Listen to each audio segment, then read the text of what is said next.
এই কি খবর তোমাদের? এখান থেকে রানীশাঙ্গেল উপজেলা শেষ।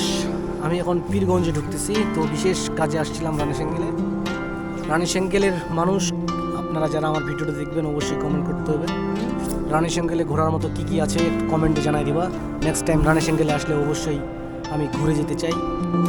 आँखों ने देखी है सुबह, जाने कितनी रातों के बाद रूठा था इश्क से मैं, लेकिन बची तेरी याद।